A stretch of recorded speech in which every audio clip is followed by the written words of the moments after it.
السلام علیکم ورحمۃ اللہ وبرکاتہ۔ امید کرتا ہوں کہ آپ بخیر و عافیت ہوں گے۔ میں عادل فاروق قاسمی۔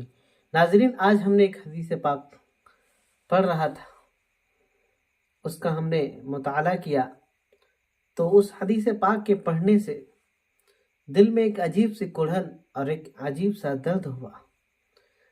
اس حدیث پاک کا جو مفہوم میرے دل میں آیا اس کو میں آپ کے سامنے بیان کرتا ہوں، اور اس حدیث پاک کے اندر جناب رسول کریم صلی اللہ علیہ وسلم نے جو چیز بیان فرمائی ہے وہ آپ کے سامنے پیش کرتا ہوں۔ حضرت سہل بن سعد رضی اللہ تعالیٰ عنہ راوی ہیں اس حدیث پاک کے، فرماتے ہیں رسول کریم صلی اللہ علیہ وسلم نے فرمایا کہ ضرور بضرور ہمارا اور تمہارا حوض کوثر پہ سامنا ہوگا۔ میرے حوض پہ لوگ آئیں گے سیراب ہونے کے لیے، اور میرے حوض سے لوگ پئیں گے، اور جو بھی میرے حوض سے پی لے گا اس کو دوبارہ کبھی پیاس محسوس نہ ہوگی۔ پھر آگے جناب رسول کریم صلی اللہ علیہ وسلم نے فرمایا کہ ضرور بضرور ایسا بھی ہوگا کہ کچھ لوگ میرے حوض کے پاس آئیں گے پینے کے لیے، اور میں ان کو پہچانتا ہوں گا اور وہ مجھے بھی جانتے ہوں گے، لیکن اچانک ان کو میرے حوض کے قریب آنے سے روک دیا جائے گا۔ میں کہوں گا یہ تو میرے آدمی ہیں، میرے امتی ہیں، ان کو آنے دیا جائے۔ تو اعلان ہوگا، اے اللہ کے رسول، اے نبی، آپ نہیں جانتے کہ آپ کے بعد انہوں نے کیا کیا۔ یہ آپ کے امتی وہ ہیں جنہوں نے آپ کے بعد آپ کے دین کو بدل دیا۔ آپ کے دین کے اندر طرح طرح کی رسمیں، طرح طرح کی ایجاداتیں انہوں نے قائم کی۔ آپ کے جانے کے بعد طرح طرح کی رسموں کو انہوں نے مروج کیا اور اس پر عمل کیا۔ جب یہ بات جناب رسول کریم صلی اللہ علیہ وسلم کے کانوں میں پہنچے گی تو جناب رسول کریم صلی اللہ علیہ وسلم فرمائیں گے، دور ہو جائیں یہ لوگ، دور ہو جائیں یہ لوگ۔ چنانچہ ایسے لوگوں کو دور کر دیا جائے گا۔ اب ذرا اس حدیث پاک سے ہمیں سبق یہ لینا ہے کہ آج حالات حاضرہ کا ہم خوب اچھی طریقے سے جائزہ لے رہے ہیں اور مشاہدہ کر رہے ہیں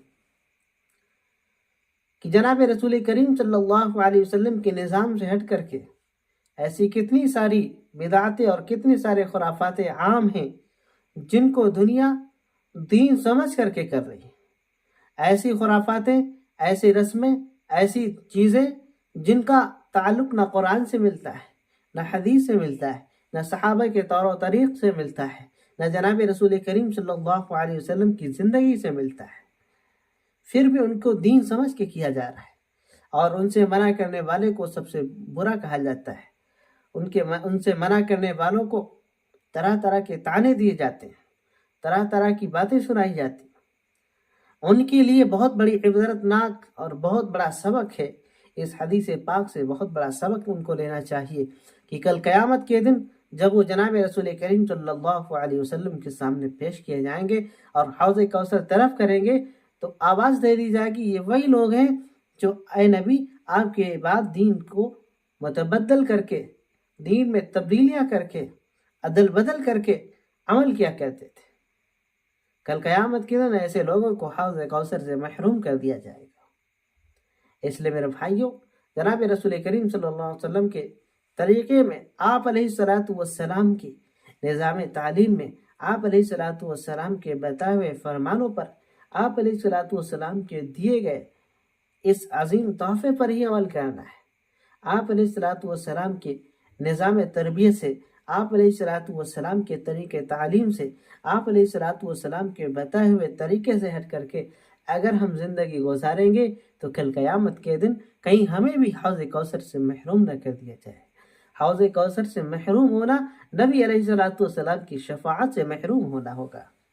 اللہ ہم سب کو ان تمام باتوں سے محفوظ فرمائے اور جناب رسول کریم صلی اللہ علیہ وسلم کے طریقے پر، آپ علیہ الصلوۃ والسلام کے مشن پہ زندگی گزارنے والا بنائے۔ السلام علیکم، پھر ملتے ہیں